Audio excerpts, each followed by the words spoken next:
The Terrible Old Man by H.P. Lovecraft. Recording by Andrew Gaunce.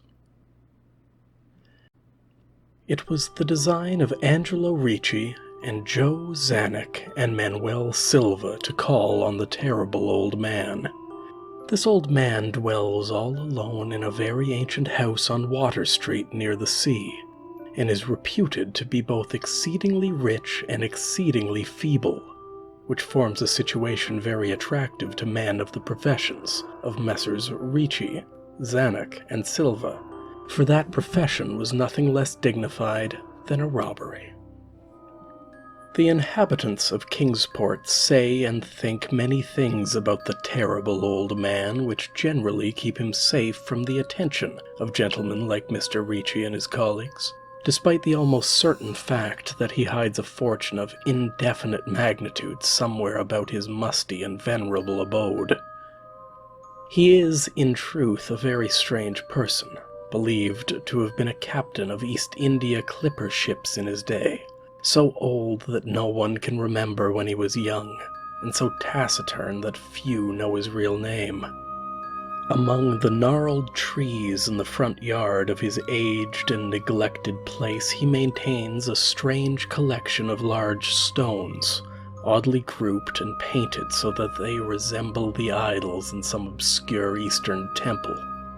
This collection frightens away most of the small boys who love to taunt the terrible old man about his long white hair and beard, or to break the small-paned windows of his dwelling with wicked missiles.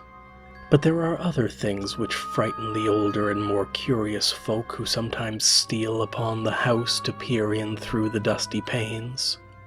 These folks say that on a table in a bare room on the ground floor are many peculiar bottles, in each a small piece of lead suspended pendulum-wise from a string. And they say that the terrible old man talks to these bottles, addressing them by such names as Jack, Scarface, Long Tom, Spanish Joe, Peters, and Mate Ellis, and that whenever he speaks to a bottle, the little lead pendulum within makes certain definite vibrations as if in answer. Those who have watched the tall, lean, terrible old man in these peculiar conversations do not watch him again. But Angelo Ricci and Joe Zanuck and Manuel Silva were not of Kingsport blood. They were of that new and heterogeneous alien stock which lies outside the charmed circle of New England life and traditions, and they saw in the terrible old man merely a tottering, almost helpless graybeard, who could not walk without the aid of his knotted cane, and whose thin, weak hands shook pitifully. They were really quite sorry in their way for the lonely, unpopular old fellow, whom everybody shunned and at whom all the dogs barked singularly. But business is business, and to a robber whose soul is in his profession, there is a lure and a challenge about a very old and very feeble man who has no account at the bank, and who pays for his few necessities at the village store with Spanish gold and silver minted 2 centuries ago. Messrs. Ricci, Zanuck, and Silva selected the night of April 11th for their call.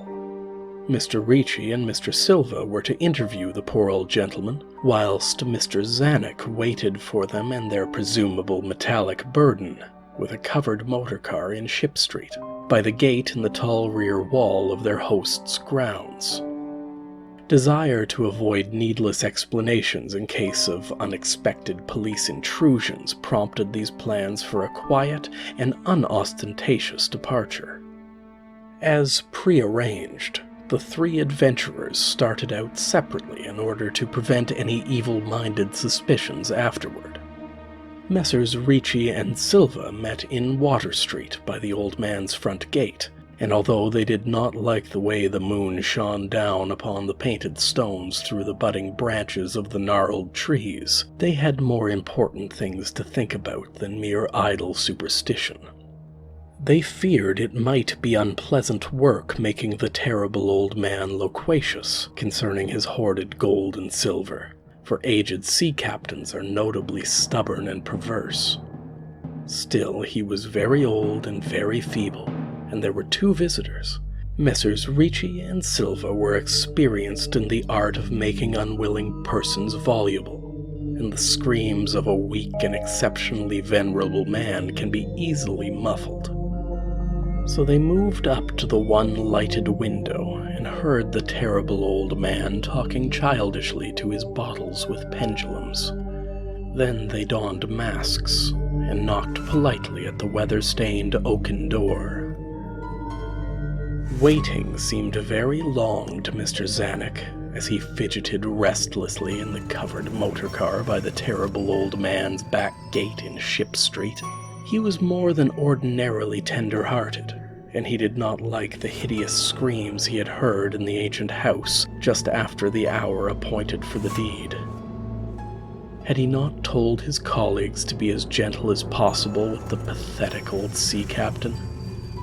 Very nervously he watched that narrow oaken gate in the high and ivy-clad stone wall. Frequently he consulted his watch and wondered at the delay. Had the old man died before revealing where his treasure was hidden, and a thorough search become necessary? Mr. Zanuck did not like to wait so long in the dark in such a place. Then he sensed a soft tread or tapping on the walk inside the gate, heard a gentle fumbling at the rusty latch, and saw the narrow, heavy door swing inward. And in the pallid glow of the single dim street lamp he strained his eyes to see what his colleagues had brought out of that sinister house which loomed so close behind. But when he looked he did not see what he had expected, for his colleagues were not there at all, but only the terrible old man leaning quietly on his knotted cane and smiling hideously. Mr. Zanuck had never before noticed the color of that man's eyes. Now he saw that they were yellow.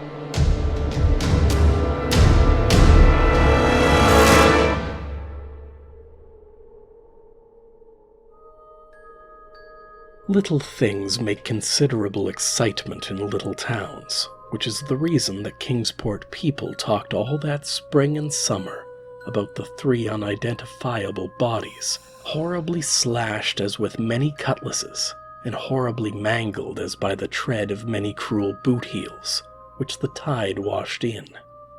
And some people even spoke of things as trivial as the deserted motor car found in Ship Street, or certain especially inhuman cries, probably of a stray animal or migratory bird, heard in the night by wakeful citizens. But in this idle village gossip the terrible old man took no interest at all. He was by nature reserved, and when one is aged and feeble one's reserve is doubly strong. Besides, so ancient a sea captain must have witnessed scores of things much more stirring in the far-off days of his unremembered youth.